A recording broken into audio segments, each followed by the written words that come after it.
Bonjour à tous et bienvenue dans ce nouvel épisode où on va revenir sur des protéines un peu particulières, les enzymes.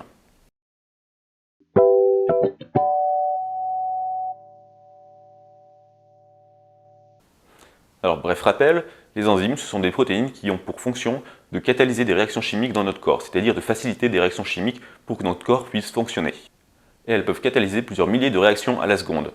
Par exemple, si vous prenez deux acides aminés reliés entre eux, si vous attendez qu'ils se séparent spontanément, ça va prendre à peu près 400 ans. Alors qu'avec une enzyme, ça va prendre une fraction de seconde.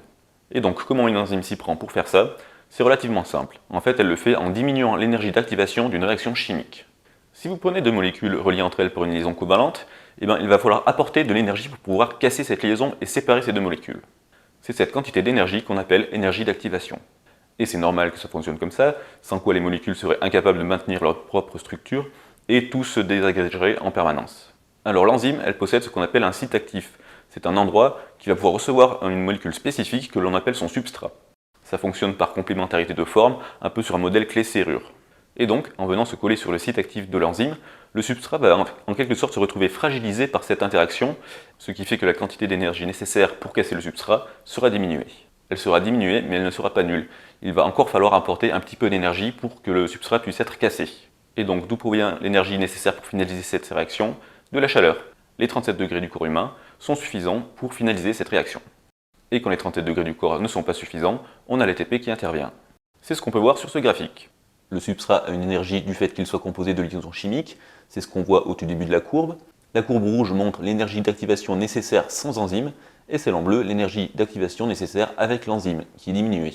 Et à la fin de la réaction, on a deux sous-produits de la réaction avec moins d'énergie de base qu'au départ, vu qu'il y a une liaison en moins qui a libéré son énergie. Ce type d'enzyme dont on vient de parler, c'est ce qu'on appelle les liases.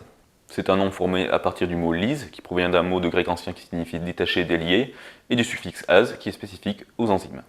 Parce que vous l'aurez peut-être remarqué, mais chaque fois que je parle d'un truc qui se finit en ase, en général, je parle d'une enzyme.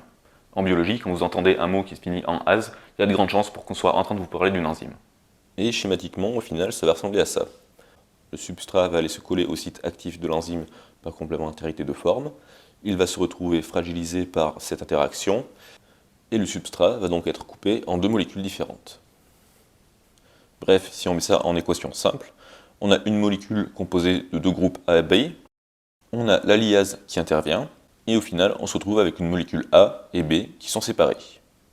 On a une autre famille d'enzymes qui sont capables de casser des molécules, mais qui le font un peu différemment, étant donné qu'elles ont en plus besoin d'une molécule d'eau. Et pour pas trop se prendre la tête, étant donné qu'elles utilisent de l'eau, on appelait ça des hydrolases. Alors, l'équation est simple. On a une molécule AB qui va être coupée par une hydrolase, et on va se retrouver avec la partie A qui récupère un hydrogène de la molécule d'eau, et la partie B qui récupère le groupe oxygène-hydrogène restant de la molécule d'eau. Ce qu'on vient de voir, c'est vrai pour les enzymes dites cataboliques. Parce que forcément, dans le corps, on n'a pas que des enzymes qui cassent des molécules. Pourquoi enzymes cataboliques? C'est relativement simple. C'est parce que dans le corps, toutes les réactions qui se passent, on appelle ça le métabolisme. Et on le sépare en deux choses. Le catabolisme, c'est-à-dire la dégradation de certaines molécules, et d'autre part l'anabolisme, c'est-à-dire l'assemblage de molécules entre elles. Bref, on a des enzymes qui assemblent des choses, des enzymes anaboliques, et des enzymes qui coupent les choses, des enzymes cataboliques. Les enzymes anaboliques, on appelle ça les liases ou les synthases. Et ce coup-ci c'est liase avec un i, parce que ça provient tout simplement du verbe lier. C'est pourquoi on préfère parler de synthase ou synthétase, pour éviter la confusion avec les liases avec un y. C'est le cas de pas mal d'enzymes dont je parlais dans mes épisodes précédents. Par exemple l'ARN polymérase qui va relier des bases entre elles pour former l'ARN messager, les ribosomes qui vont relier entre eux les acides aminés. Donc jusqu'ici on a vu les liases, les hydrolases et les synthétases. Ça fait 3 sur les 6 familles d'enzymes qui existent. Car en effet, les enzymes sont classées en 6 grandes familles. Et je ne vais pas parler des sous-familles parce que sinon on s'en sortira jamais. On va donc passer rapidement sur ces 3 dernières, non pas parce qu'elles sont moins importantes, mais parce que à ce stade de la vidéo, je pense que vous avez compris le principe d'une enzyme, et donc on ne va pas en faire des tonnes. Donc en bref, on a les transférases. Le rôle des transférases, comme leur nom l'indique, ça va être de transférer des morceaux de molécules sur une autre molécule. Schématiquement, ça va nous donner ça.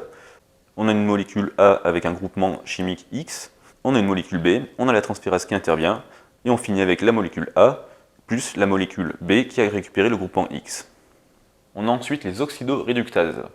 Leur rôle, c'est de faire passer des électrons ou des ions H+, d'une molécule vers une autre. Ça peut paraître anodin, mais en fait elles occupent de nombreuses fonctions vitales dans l'organisme. Si vous avez vu l'épisode précédent sur les mitochondries, vous vous souvenez probablement de cette chaîne respiratoire qui fait passer des ions H+, dans l'espace intermembranaire de la mitochondrie. Et bien cette chaîne respiratoire, c'est justement une suite d'enzymes de type oxydoréductase. Et donc schématiquement, ça va ressembler à ça. On a une molécule A et une molécule B, la molécule A ayant un électron, l'oxydoréductase intervient et fait passer l'électron sur la molécule B. Autre cas possible, on a une molécule A avec un atome d'hydrogène et une molécule B avec un électron libre. On a intervention d'une oxydoréductase et on se retrouve avec la molécule B qui a récupéré l'atome d'hydrogène. Et enfin, dernière famille, les isomérases. Ces enzymes transforment une molécule en son propre isomère. Et pour faire simple, un isomère, c'est juste l'image en miroir d'une molécule. Voilà, c'est tout pour aujourd'hui, j'espère que ça vous a plu. Comme d'habitude, questions, remarques, dans les commentaires. C'est la fin de cette petite série de vidéos consacrée à la cellule, et du coup, au prochain épisode, on passera à l'étage supérieur, c'est-à-dire au tissu biologique. La fin de cette mini-série, c'est également pour moi l'occasion de vous demander quel genre de choses vous voudriez voir abordées sur la chaîne. Est-ce que vous voudriez par exemple que je parle d'actualité scientifique ou de thèmes en particulier? Bref, pour ça, pareil, tout ça en commentaire. Et sur ce, je vous dis à la prochaine. Ciao!